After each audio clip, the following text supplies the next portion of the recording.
What do you think Georgia needs to do against Marshall to inspire confidence? Not that Georgia is going to play Marshall close. They're a massive favorite for a reason, but Georgia was subpar by their standards last year. Straight up, Smart himself would tell you that. So, against lesser competition, teams often show, whether it's the computers or our eyes, where they are in the pecking order. Oregon, for example, their first two games weren't so good. That permanently impacted their ratings and how people saw them, and that was pretty appropriate because some of those same issues they had earlier in the year reared their ugly head against Ohio State in the Rose Bowl. Some issues that Georgia had offensively earlier in the year reared their ugly head in big games, not just the playoff loss to Notre Dame, but games against Texas, where it was more their defense that helped them win than anything else. They still had a lot of turnovers. Their game against Florida, where before Lagway went down, they were losing. Or their game against Alabama, where a slow start almost gave them a blowout. So let's look at what I think are the five most important things that the Bulldogs should be looking for. Before we resume this segment, please take a few seconds of your time to make sure you have liked the video, subscribe to the channel, hit the notification bell for the channel and for any team podcasts and playlists linked in the description, and also comment your thoughts down below in the comment section and join my Discord server via the description. All of those things I just asked you to do are completely free, and they sign you up for things related to my channel, or they don't sign you up for anything. No cost to you, and all the benefit to you because we release daily college football content here on College Football with Sam. If you want to support the channel monetarily, sign up for a YouTube membership, or check any other links in the description for my merchandise store and Patreon page. Thank you very much, and let's get back to the segment. Number one is that Stockton succeeds. He needs to be very comfortable against a group of five team, completing his throws, progressing through his reads, feeling the pocket, not taking sacks, and showcasing some of his athleticism, but making sure to slide before he hits and not seeking out contact.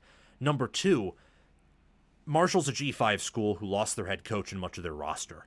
You need to run the ball if you're Georgia. No 3 yards per carry, no even 4 yards per carry. Run for 5, run for 6, especially since you have a mobile quarterback.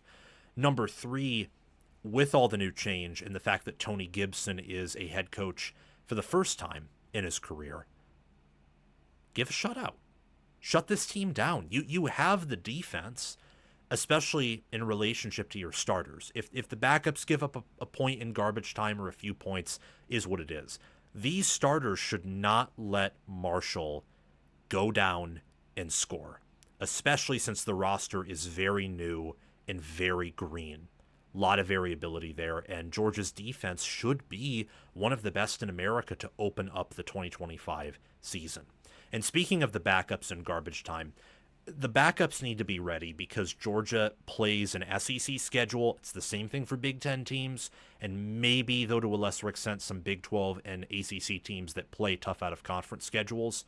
Depth is important. Injuries are a part of the sport. In order to win it all, you play in more games now than ever before. Load management is more important than it ever has been before. Having backups that look competent will help you so much, not just in big games, but also in the little games. Will help you avoid upsets, will help you pull away in big moments, pull away maybe when you're on the road against a smaller team and you need that extra push to get out of there when they're giving you your A-plus game and they're trying to hunt you down. Having the backups look good would be wonderful, especially if they're at receiver. And that brings me to point number 5, catch the ball. These receivers dropped so many passes last year. I think they led the nation in drops, Georgia's receivers did. Dylan Bell is really the only starter from that unit who returns, and he wasn't the main problem, the main antagonist for Georgia's offense and struggling to catch the football. I like what they brought in Zachariah Branch and Noah Thomas.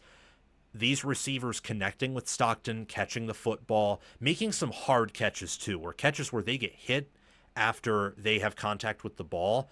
The defensive back or defensive player contacts them pretty hard, and they're able to hold on to it. That would be a very encouraging thing to see if I were a Georgia fan or staffer. I think that Georgia will ultimately win Kirby Smart usually doesn't cover these large numbers, so I don't know if I'd pick for that to happen. But I think Georgia will probably shut out Marshall or come very close to it. And I've been pretty open before about my thoughts on the fact that I think Gunnar Stockton will be good enough for Georgia to win a national title. If not, they'll pivot to Puglisi, their backup quarterback. I think that this receiver unit's the deepest in the SEC, or one of the deepest in the SEC. I'm excited to see what Georgia puts on against Marshall, because these small games, as much as some say they don't matter, they do indeed matter, because you still get to see players play ball, and if they don't play well against this Marshall team, then there is going to be some alarm bells. Not in terms of box score watching where, they only won 30-0, because they're probably load managing. But in watching film, when they have a super basic playbook, do they dominate as they should, or do they not? That is what's going to be fascinating here. Thank you for watching College Football with Sam. Make sure that you've liked the video, subscribe to the channel, hit the notification bell for the channel and team playlists and podcasts in the description, join the free Discord server where we talk college football 24/7, and have commented your thoughts down below. Check out the description for any ways you can support the channel monetarily. Everything else I've asked you to do is completely free, and your support means the world to me. We're trying to become the next big thing on college football YouTube. 6-figure subscribers, maybe 1 million one day. I think we can do that. And also check out any videos or playlists, anything in these columns right here, where there will be videos and playlists. Yeah, you get the point. Have a fantastic day, and I will see you in the next one.